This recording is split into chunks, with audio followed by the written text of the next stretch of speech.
Hello students, welcome to KN Tuition Classes. Today I am going to explain you dual equation and transition chapters question number 3. ठीक है, चलिए देखते हैं. So first यहाँ पे दिया गया है question number 3. Explain the dual effect. Which two accounts are affected? कौन से दो अकाउंट अफेक्ट करते हैं? तो देखिए, सबसे पहले हम पढ़ते हैं. Mehul started business with rupees cash of rupees 3 lakhs. अब यहाँ पे क्या लिखा है? मेहुल ने बिजनेस स्टार्ट किया, तीन लाख कैश से बिजनेस स्टार्ट किया. तो सबसे पहले कैश बिजनेस में आ रहा है, सो कैश कम इन, तो कैश अकाउंट आएगा. ठीक है, सबसे पहले क्या है, कैश बिजनेस में आ रहा है इसलिए कैश अकाउंट आएगा. ऑनर ब्रिंग कैपिटल, और जो ऑनर है, धंधे का मालिक है, बिजनेस का जो मालिक है ऑनर, वो क्या लेकर आ रहा है, कैपिटल बिजनेस में लेकर आ रहा है, इसलिए दूसरा अफेक्ट होगा कैपिटल अकाउंट. कैपिटल अकाउंट क्या होगा, इंक्रीज होगा. राइट.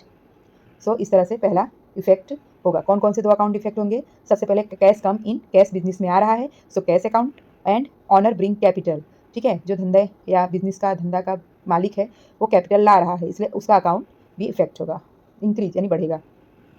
ऐसे देखते हैं. Open bank account rupees 2,50,000. अब बैंक अकाउंट खुलवाया 2,50,000 में.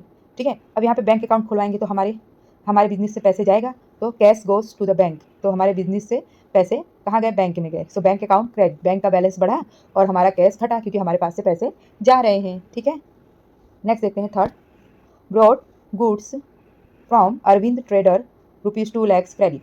अरविंद ट्रेडर से 2 लाख का माल उधार खरीदा. राइट. तो सबसे पहले गुड्स हमारे पास आ रहा है, सो गुड्स कम इन, सो परचेज अकाउंट. ठीक है, तो अगर गुड्स आ रहा है तो हम उसको परचेज अकाउंट लिखेंगे, तो हमारे गुड्स में बढ़ोतरी हो रही है इसलिए परचेज अकाउंट. एंड कौन देने वाला है, Arvind is creditor, so Arvind traders account आएगा. ठीक है, दूसरा इफेक्ट क्या होगा, अरविंद क्रेडिटर है, अरविंद से खरीदा है, अरविंद देने वाला है, खरीद मतलब हमको माल दे रहा है, प्रोवाइड कर रहा है, सप्लाई कर रहा है, so Arvind traders account. Next देखते हैं.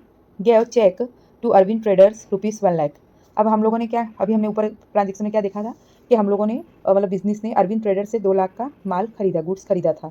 अब बिजनेस क्या कर रहा है, अरविंद ट्रेडर्स को चेक दे रहा है, पैसे दे रहा है. बिजनेस ने खरीदा, बिजनेस के पास गुड्स आया, अब बिजनेस को तो गुड्स का पैसा देना पड़ेगा ना.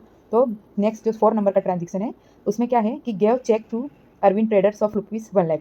तो यहाँ पे जो अरविंद ट्रेडर है उसको 1 लाख रुपया दे रहा है बिजनेस. ठीक है, तो बैंक पेज, बैंक दे रहा है इसलिए बैंक अकाउंट आएगा, पहला इफेक्ट. और दूसरा लाइबिलिटी रिड्यूस, और दूसरा क्या है कि बिजनेस का जो लाइबिलिटी है, लाइबिलिटी मतलब बिजनेस को जो देना है, जो उसका कर्जा है वो रिड्यूस हो रहा है, कम हो रहा है.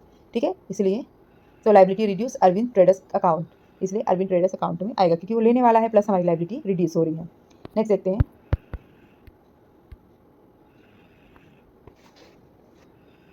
Gave cheque to Arvind traders of rupees 1 lakh. तो हो गया है ट्रांजेक्शन.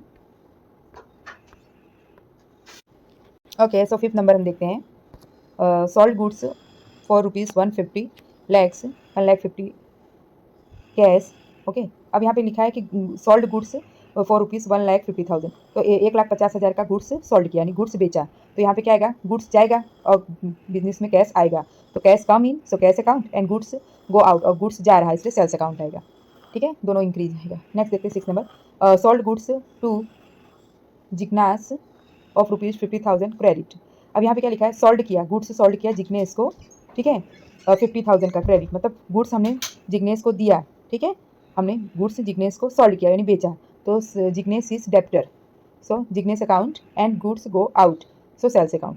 बराबर, सबसे पहले जिग्नेस को बेचा यानी जिग्नेस लेने वाला है, तो जिग्नेस इज डेबिटर हो गया, जिग्नेस अकाउंट आएगा. दूसरा गुड्स हमारे पास से जा रहा है इसलिए सेल्स अकाउंट आएगा.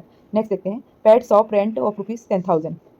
ठीक है, दुकान का भाड़ा 10,000 रुपया पेड किया, सो एक्सपेंस यानी सबसे पहले दुकान का भाड़ा दिया, मीन्स क्या हुआ, रेंट दिया मतलब क्या हुआ, एक्सपेंस यानी खर्चा हुआ, सो एक्सपेंस. सो यहाँ पे शॉप रेंट अकाउंट आएगा. और दूसरा कैश गोस आउट, अगर हम रेंट दे रहे हैं तो हमारे बिजनेस से पैसे जा रहे हैं, so cash goes out, so cash account आएगा. नेक्स्ट देखते हैं. Cross cheque rupees 20,000 received from Jignesh. Cross cheque 20,000 Jignesh से प्राप्त हुआ, सो बैंक गेट्स मनी. सबसे पहले बैंक ने पैसे लिए क्योंकि हमारे बैंक अकाउंट में आ रहा है, और सेकंड आएगा सो जिग्नेस पेस, जिग्नेस ने दिया इसलिए जिग्नेस अकाउंट आएगा. राइट. नेक्स्ट देखते हैं. ओके, नेक्स्ट देखते हैं बच्चों. ओके, नेक्स्ट है यहाँ पे 7 नंबर, वो हो गया है 7 नंबर, एक हो गया है. 9 नंबर देखते हैं. Purchase stationery of rupees 5,000. 5,000 का स्टेशनरी खरीदा यानी स्टेशनरी आ रहा है, सो एक्सपेंस हो गया स्टेशनरी अकाउंट. और दूसरा स्टेशनरी आ रहा है तो हमारे पास से कैश जा रहा है, so cash goes out, so cash account आएगा. नेक्स्ट देखते हैं. Received order from Bharat Patel of rupees 1 lakh. अब यहाँ पे क्या किया, ऑर्डर मिला है भरत पटेल से, खाली अभी ऑर्डर ही मिला है, बाकी कोई ट्रांजेक्शन नहीं हुआ है. इसलिए only an order not a transaction, no account affected, nothing in record, कुछ भी रिकॉर्ड नहीं होगा, कोई भी अकाउंट ट्रांजेक्शन नहीं होगा, क्योंकि यहाँ पे सिर्फ ऑर्डर हुआ है, अभी काम हुआ नहीं है। तो यहाँ पे मेरा ये लेक्चर पूरा हुआ। आई होप आपको पसंद आया होगा। Okay bye everyone, take care.